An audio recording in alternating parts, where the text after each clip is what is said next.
What's up YouTube? Welcome back to another episode of New Parents in Training.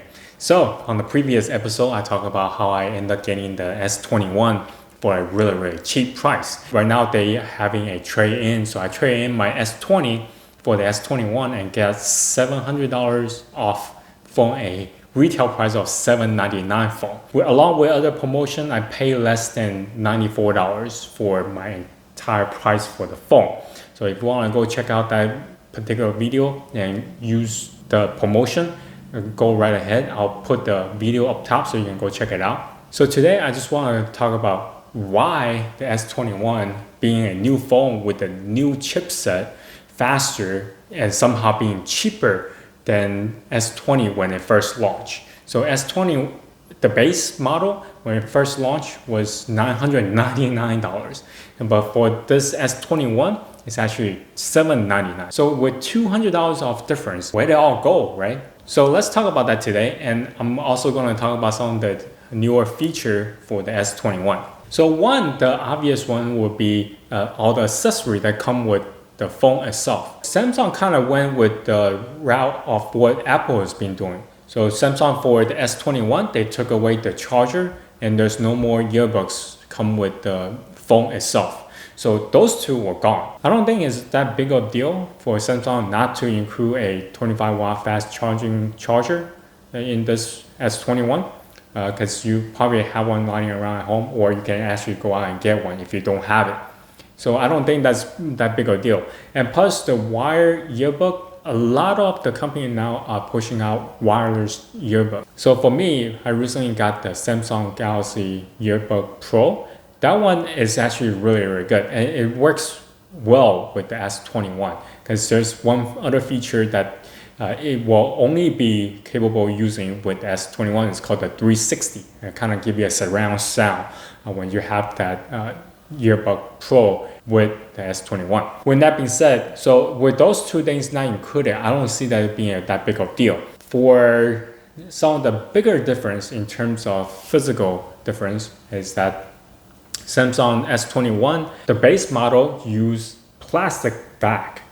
So now to some people, plastic on a flagship might seem kind of cheap, but if you actually have your hands on one of this cell phone, it doesn't look all that bad. It actually, I would prefer this kind of plastic bag versus the glass bag. Now for people who use a cell phone case, then it really doesn't matter whether or not the phone has a glass bag or a plastic bag.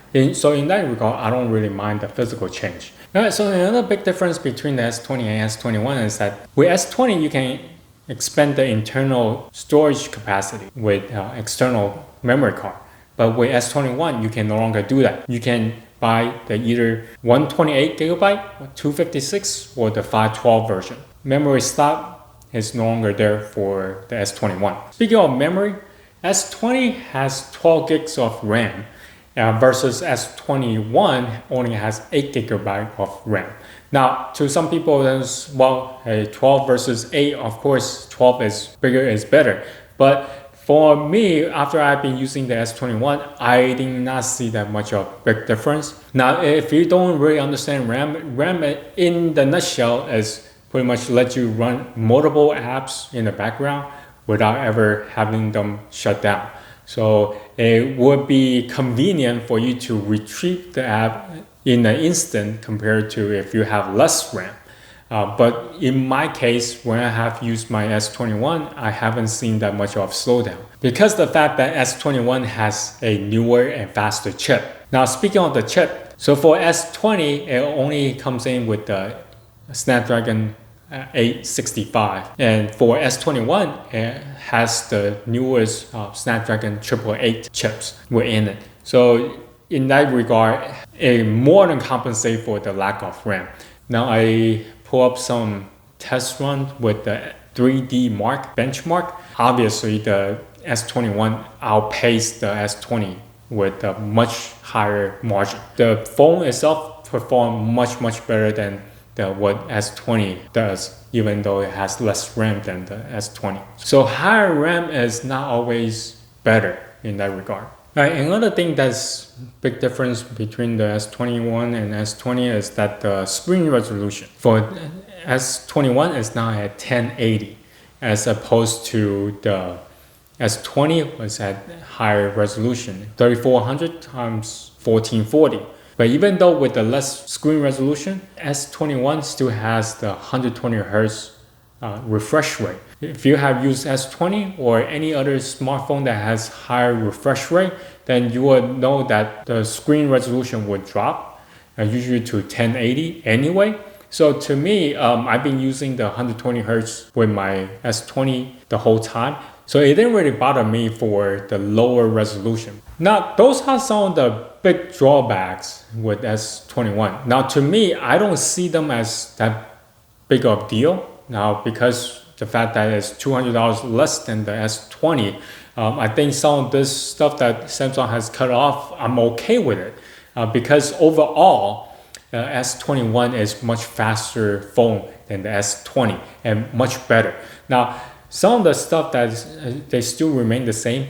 The back cameras, they are still the same as the S20, but with a few modifications. Mainly due to the fact that the S21 has the Snapdragon 888 chip. That chip is really designed to help taking photos and videos. When you are taking photos or videos, it became much better and more stable when you are doing so. Case to point, if you want to take a photo at 30 times, when you are taking the photo, with S20, the camera kind of shakes.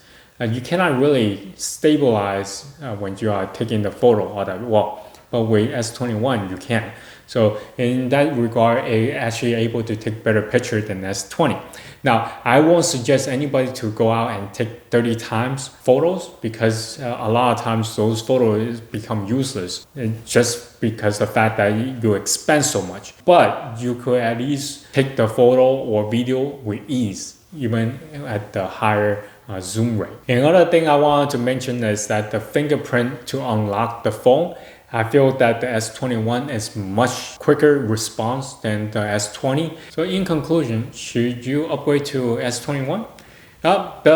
My answer would be yes, if you are owner of a S20 base model, just like me. So I took advantage of the S20 Black Friday sale. The amount of price I pay for the S20 is really low. So when I trade in the S21, it makes a lot of sense to me. But if you are not a S20 base model owner, then you might have to think twice. Just do some comparison and see how much you actually initially pay for the phone versus what you need to pay now when you trade in for the S21.